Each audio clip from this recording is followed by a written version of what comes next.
Hi everyone, this is Mrs. Van Horn. This is the first recording for the lesson of week 4 IM1. The class started by doing some warm-up problems, and this should be a review from last week. And again, this is actually a preview of the quiz as well. So make sure you're doing these problems correctly and quickly and accurately. Okay, so the first problem you're doing is you are graphing the solution to the following system of equations. Y is less than 3x plus 4 and y is greater than or equal to negative 2 over 3x minus 2. So you're supposed to graph that, the solutions. The next problem is x is greater than 3 or 2x plus 5y is greater than or equal to 5. So please pause the video and see if you can do the problem yourself, and then you can check the answers as I work through the solution myself. Okay, here we go. Alright, so now we have the first problem, y is less than 3x plus 4. Let's figure out some facts first. What is the slope? Slope is 3. If it's 3, then we can always put 3 over 1. This helps me to figure out the up and down number and the left and right number. And the b, which is the y-intercept, is positive 4. What else do we know? Because of the inequality less than, there is no equal sign. Okay, so that means it's going to be a dashed line. Y is less than, that means y is smaller than. How can y be smaller? Shade above or below? Shade below. So let's graph that. So find our y-intercept 4. And from here, I am going to go up by 3 and to the right by 1. And we're going to use a dashed line.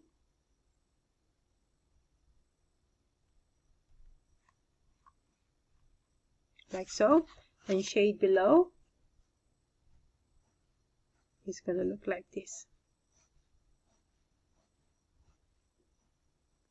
Okay, let's graph the second inequality. Y is greater than or equal to negative 2 over 3x minus 2. That means the slope is negative 2 over 3. Y-intercept is negative 2. Dashed line or solid line? There is this equal sign here, so that means it's solid line. The line is part of the solution. And y is greater than equal to. Y is greater than equal to makes me think, okay, y needs to get bigger. How can y be bigger? It's going to be above or below the line? It's going to be above. So shade above. Okay, so then negative 2 is my y-intercept, and from here I'm going to go down by 2 and to the right by 3. And you should check to make sure that if the slope is supposed to be negative, that it is indeed negative slope that you are drawing, because a lot of you are forgetting to do that. Okay, and now I am shading above, as we've just discussed. Now then, where is the solution area? Solution area is right here.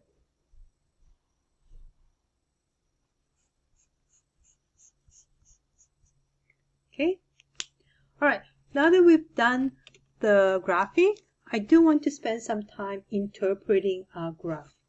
So I'm going to ask some questions. So according to your graph, is 3, 1 a solution to the system?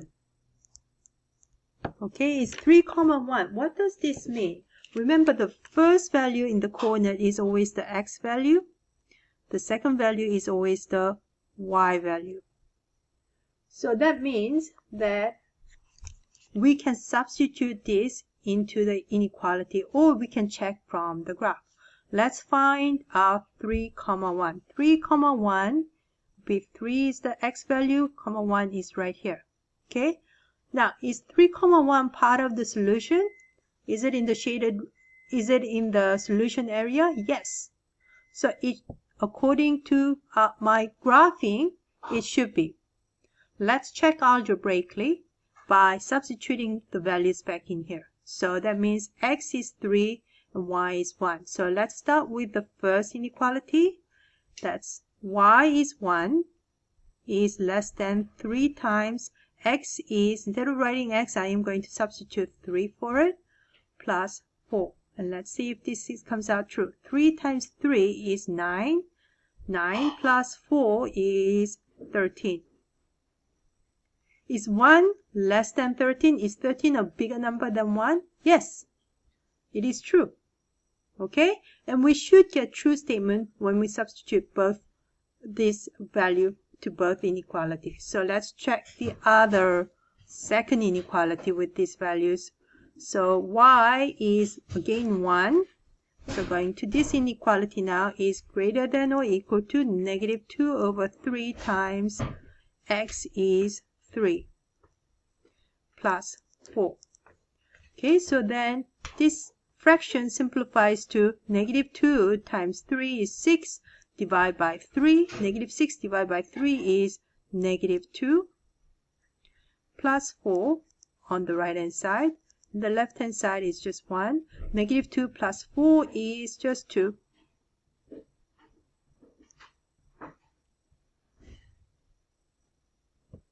Okay. I just recognized my error. I did not copy down my equation properly, inequality properly, did I? So this plus 4 belongs to the first inequality. This should be negative 2. So this should be negative 2. Negative 2. So this becomes negative 2 minus negative 2, or minus 2. Negative 2 minus 2 is negative 4. Okay? Alright, so then is 1 greater than negative 4? Yes. Okay, so this is true and this is true. And it should come out as true. Both of them should be coming out as true because we're saying that is a solution. That means that it satisfies the first inequality as well as the second inequality. Okay? Alright, let's try checking another point.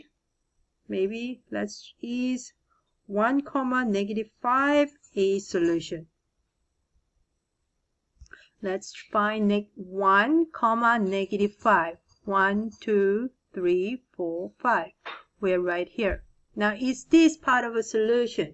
What do you think? Looking at this, just looking at the graph, does this point satisfy the blue inequality? No. Okay, because I don't see the blue shading here. Does it satisfy the red inequality? Yes, it should. Okay, so that's what it means to be over here. It satisfies the red, but it does not satisfy the blue. Let's just try that. Okay, so the red inequality, let's substitute. This is the x value and this is the y value. Let the inequality says y is less than 3x plus 4. I am just going to rewrite it just so that I don't make the same mistake I did before. Okay, I'm going to raise it up. Okay, so then y is negative 5 is less than 3 times x is going to be 1 plus 4. 3 times 1 is 3 plus 4 is 7. Is that true? Yes, this is true. Okay, so it satisfied the red inequality. How about the blue inequality? Let me write it first. Y is greater than or equal to negative 2 over 3x minus 2. And so substituting the value y is negative 5 is greater than or equal to negative 2 over 3. What's x? That's just 1 minus 2. So that's 5 is greater than or equal to, what's negative 2 over 3 times 1. That's just negative 2 over 3 minus 2. That's going to be negative 2 and 2/3. Negative 2 and 2/3. Negative 2 and 2/3. Is that true?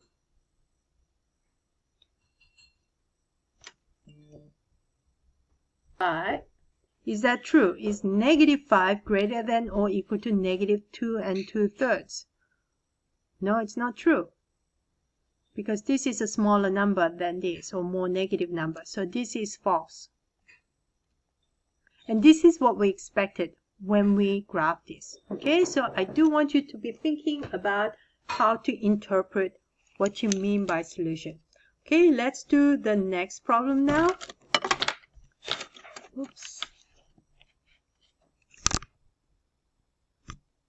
All right. So x is greater than 3. X is greater than 3. This is a tricky one because a lot of people think, oh, axis is going across, so it needs to be going across. No, it's actually you find your x number. Remember, this is my x axis. That means x, find your x. This is x is positive 3 here. Okay, so I'm going to call this my blue inequality. And so from here, I am going to draw a vertical line. And this is going to be dashed line because we have there is no equal sign on the inequality. X is greater than 3. That means we want the x to be bigger than 3. When is x bigger than 3? When x is 4, 5, 6, and so on. So it's going to be shading to the right. Okay, what about the next inequality? I'm going to call that my red inequality. And okay, so as it is, can I graph it? No, but I can convert this, okay, so into y equals mx plus b. So what do I need to get rid of? I need to get rid of this 2x. So I'm going to subtract 2x from both sides. So that leaves me with 5x or 5y is greater than or equal to negative 2x plus 5. Okay, from here, I don't want 5y, I want just y. So I'm going to divide both sides by 5. So I am dividing each of the term by 5, which leaves me with y is greater than or equal to negative 2 over 5x. What's 5 divided by 5? Don't leave it like this. It's just 1. Okay? It's just 1. So that means the y-intercept is positive 1. Slope is negative 2.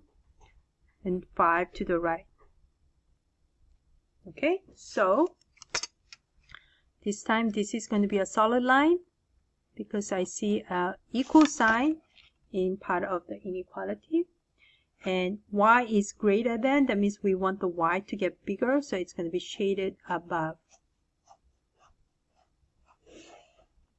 So hence, the solution area is up here, enclosed by dashed line going vertically, and then solid line coming down here. Okay. Okay, now we are finally going to do some interpretation of our answer. So after we've graphed it, we're saying that this is a solution area. That means that if we have any points in this area, then that's going to be a solution to the system of inequality. But anywhere else, it's going to satisfy maybe the red, but not the blue. Doesn't satisfy either. This satisfies the blue, but not the red. Okay, so let's check some points. Is 0, 0 a solution? 0, 0 is right here. Is this a solution? No, it's not in the highlighted area, so it's going to be no. Is 3, 3 a solution? Let's find out 3, 3. Oh, that's a tricky one. It kind of looks like it is on the solution. Okay, but is it a solution? Okay, it seems to be satisfying the red. Okay, is this a solution to the blue? Does this satisfy the x is greater than 3? No, because x is equal to 3. So this is going to be no. So the points on this line is not part of the solution. Then finally, what about 5, 3? 5, 3 is point right here. Is this a solution? Yes, because it's in the highlighted area. Okay, so this is it. Next week's quiz is going to be on the distance formula. So make sure you do the homework A. Okay, make sure you do the homework A, so that you can be prepared for it. Okay, and there will be another recording to follow. Thank you.